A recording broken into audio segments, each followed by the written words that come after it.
Hello and welcome back, folks, to ADV Revival 2 Round 4 match coverage. I am the individual commonly referred to as Cobb, and I'll be honest, I'm feeling a little bit under the weather as of this current moment, but we are known to game in such extenuating circumstances, so that is what we will do.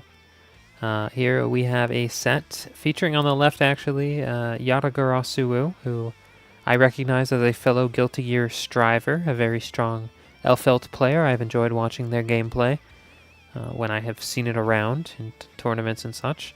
We'll have to see how they fare in the world of ADV OU. And by contrast, their opponent is Solar's Power on the right there, whom I know absolutely nothing about whatsoever, aside from the fact that they have a cool username. This set in particular, quite important for these players because they are both at 1 win and 2 losses apiece, which means that the loser will have to pack their bags and hit the road. We would not want that, but that is the reality of the world. I'll stop talking. Let's get into the gameplay.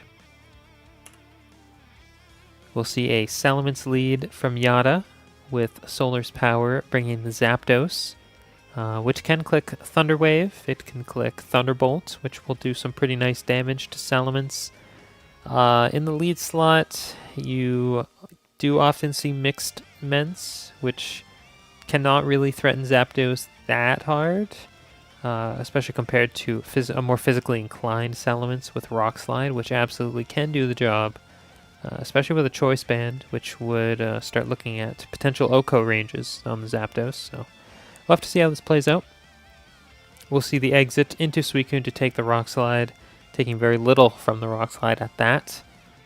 Yada will exit into the Snorlax, but Solar's Power will double into Fortress, using the opportunity to get a Spike Up as Snorlax begins cursing. Solar's Power will then go into their own Snorlax to take the Earthquake.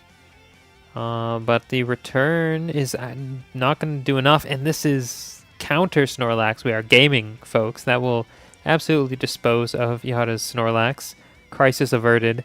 Breloom is clicking Swords Dance in the face of a Snorlax with nothing left to lose, and it'll work out. Fortress gets put to sleep, and Breloom will click the Sky Uppercut and finish off Snorlax.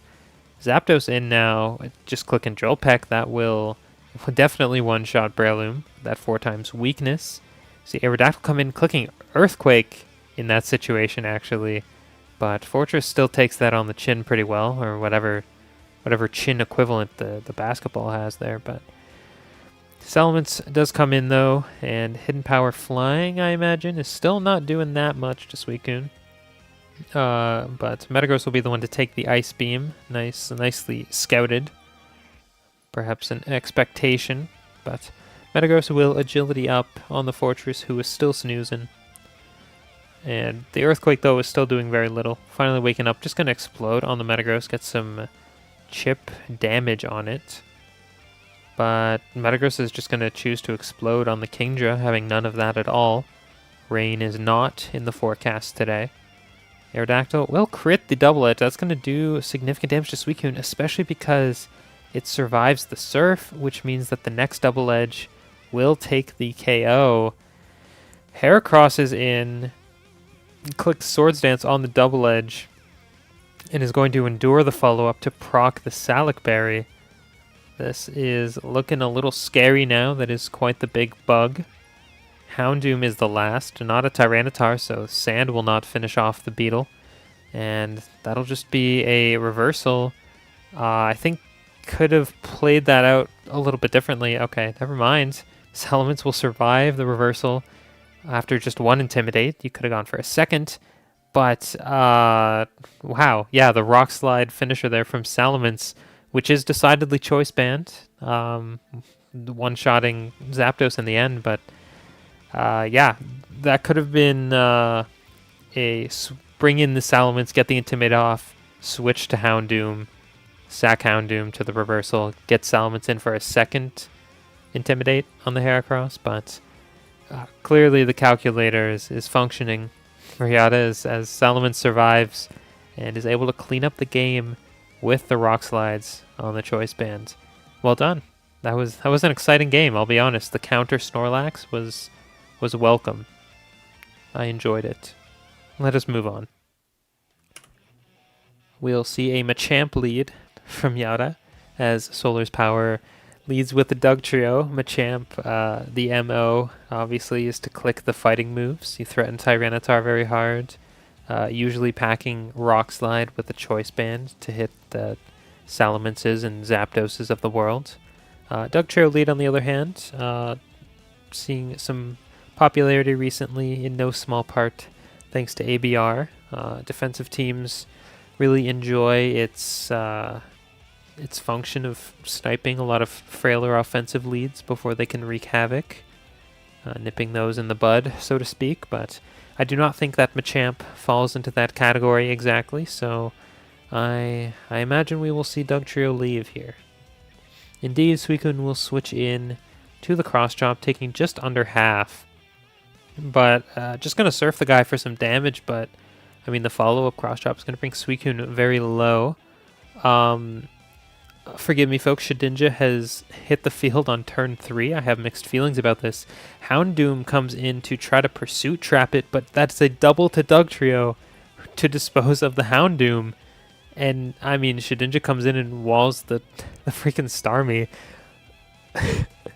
And he's going to click Shadow Ball, and I mean, Starmie is dead. Salmon's in now. That will click Flamethrower, Claydol in. And this is looking like a more defensive Salamence with Toxic. Gonna survive the Claydol explosion though, and gonna protect here to chip heal and also scout the Dug move. It does click Aerial Ace to try to get Machamp, I would say, but Metagross is gonna switch into that very freely. But Magneton will come in on the resisted Meteor Mash. This is a lefty's Metagross. And gonna miss the Thunder, and that's gonna allow Metagross to make that trade 1-for-1. Dugtrio hard switching in, trying to snipe Machamp, I would imagine, but Snorlax not the intended target. Solar's Power goes to their own Snorlax and explodes. Suicune now in on Salamence. I hate to say it, folks, but I think Shedinja is looking crazy in this endgame. I mean, Machamp can't lock into a fighting move, or Shedinja just comes in and eats it for breakfast. The sleeping Suicune here is going to prompt a Focus Punch from Machamp, but now the jig is up and Shedinja comes in on it. The follow-up Focus Punch will be ineffective, and Shedinja gets a free turn here. Just going to click Shadow Ball, bring Salamence quite low. We will see the hard switch back to Machamp. Suicune is still asleep. We'll see the Focus Punch, but this time Solar's Power is not waiting around to scout. Just going to hard switch Shedinja in.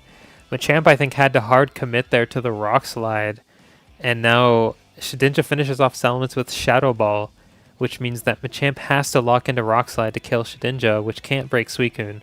Or, I mean, Dugtrio just comes in and finishes the guy off. But, I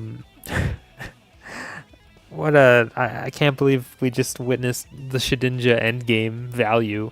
Shedinja is not a good Pokemon, okay? Do not use Shedinja.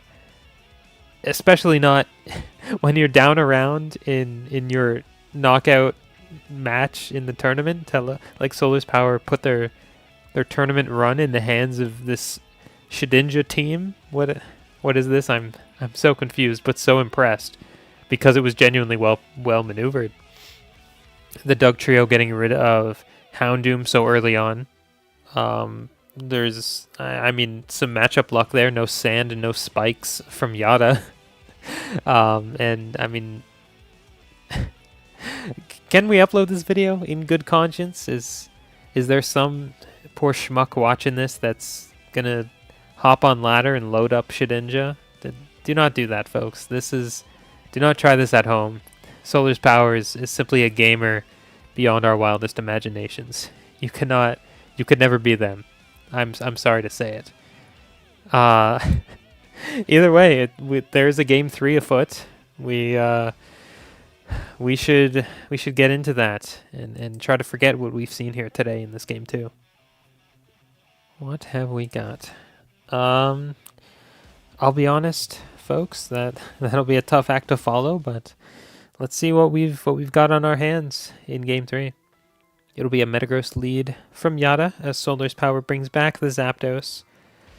I'll be honest, I see Metagross lead and the Kill Bill sirens are going off in my head.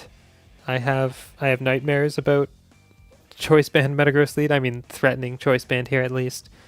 I think in this situation you just have to come to terms with the knowledge that whatever defensive piece you send in here is probably going to the slaughter. It's probably going to be dead meat within a turn. Swampert will indeed switch into a Choice Banded Double Edge and just die to the follow-up. I mean, mission accomplished. Defensive integrity compromised. Smeargle with Wisp instead of Spore as a status move is something, but the Wisp misses, but Metagross crits anyway, so even if it got burned, Smeargle was going to die there. Salaman's in on the Arrow EQ and going to use the opportunity to Dragon Dance. And I mean, with Swampert dead, is this just the end of the game? Yeah, I think Metagross dies to the Earthquake, and then Salamence is 2 Rock Slides away from just cleaning house. I mean, this is like the Choice Band Metagross lead, like dream scenario here is coming to fruition, and Zapdos lives on 1 but flinches. I mean, even if it didn't flinch, it would have died to the sand. I mean, as Yada speedruns the Game 3, there's no better way to put it, I think. They had somewhere to be. They had a Guilty Gear tournament to enter that night, I don't know, but Metagross and Salamence soloing the whole squad from Solar's Power. Sorry, I'm just amazed. I'm at a loss for words at this roller coaster of a set, but congratulations to Yada for living another day.